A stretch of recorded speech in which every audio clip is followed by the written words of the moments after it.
Assalamualaikum. Selalu semangat, selalu bersyukur, selalu menggali memaksimalkan akal dan iman.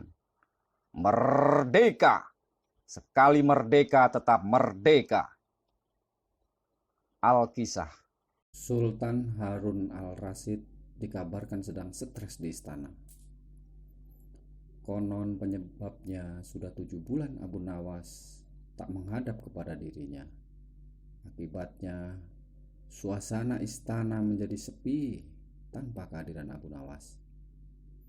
Dia sangat menyesal karena melarang Abu Nawas berkunjung ke istana, sehingga membuat Abu Nawas benar-benar tak muncul di hadapan raja. Raja pun akhirnya mencabut sumpah dan menyuruh pengawal menemui Abu Nawas untuk mengajaknya ke istana. Mungkin Abu Nawas marah kepadaku. Pergilah ke rumahnya dan ajaklah Abu Nawas menemuiku, perintahnya. Pengawal raja pun berkunjung ke rumah Abu Nawas dan di luar dugaan, ternyata Abu Nawas menolak tawaran pengawal raja itu. Abu Nawas mengaku tengah hamil dan hendak melahirkan. Tolong sampaikan kepada raja, aku sakit dan hendak bersalin, dan aku sedang menunggu dukun beranak untuk mengeluarkan bayiku ini, kata Abu Nawas sambil mengelus perutnya yang buncit. Maka kembalilah pengawal raja dan menyampaikan kabar sebenarnya. Ajaib benar, kata Baginda dalam hati setelah mendengar laporan pengawalnya. Baru kali ini aku mendengar kabar seorang lelaki bisa hamil, katanya heran. Maka raja pun akhirnya berkeinginan menemui Abu Nawas ke rumahnya. Dia pergi dengan diiringi sejumlah menteri dan para punggawa ke rumah Abu Nawas. Begitu melihat raja datang, Abu Nawas pun berlari-lari menyambut dan menyembah kakinya. Ya tuanku, berkenan juga rupanya tuanku datang ke rumah hamba yang hina ini, ucap Abu Nawas. Raja pun kemudian dipersilakan duduk di tempat yang paling terhormat, sementara Abu Nawas duduk bersimpuh di bawah. Ya tuanku, apakah yang menyebabkan tuanku datang ke rumahku ini? Tanya Abu Nawas. Aku kemari karena ingin tahu keadaanmu. Engkau dikabarkan sakit, hendak melahirkan, dan sedang menunggu dukun beranak.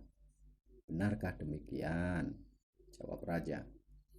Abu Nawas tak menjawab, dia hanya tersenyum. Coba jelaskan perkataanmu. Siapa lelaki yang menghamilimu? Dan siapa dukun beranaknya? Tanya raja lagi. Maka dengan senang hati berceritalah Abu Nawas. Konon Baginda mengusir hamba dari istana. Tetapi setelah 7 bulan berlalu, tanpa alasan yang jelas, sang raja memanggil hamba ke istana. Ini ibarat hubungan lelaki yang kemudian hamil tak menikah. Tentu saja itu melanggar adat dan agama, menggegerkan seluruh negeri. Ya Baginda, cerita Abu Nawas. Abu Nawas menjelaskan bahwa sebagai seorang pemimpin, seharusnya raja tak mengeluarkan titah yang pelin-pelan. Tak boleh mencabut perintah lagi. Jika itu dilakukan ibarat menjilat air ludah sendiri, dan itulah tanda-tanda pengecut. Oleh karena itu, harus berpikir masak-masak sebelum bertindak. Itulah tamsil seorang lelaki yang hendak bersalin, cerita Abu Nawas menyindir Baginda Raja. Lalu bagaimana dengan dukun beranak itu? Tanya Baginda. Adapun dukun beranak yang ditunggu adalah Baginda kemari. Dengan kedatangan Baginda kemari berarti hamba sudah melahirkan. Artinya hilanglah rasa sakit atau takut hamba kepada Baginda, cetus Abu Nawas.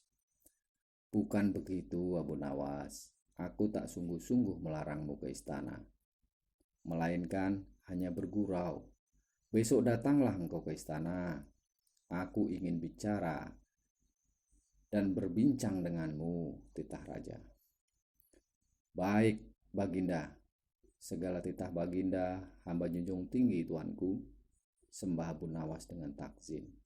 Tetapi raja hanya menggeleng-gelengkan kepala saja.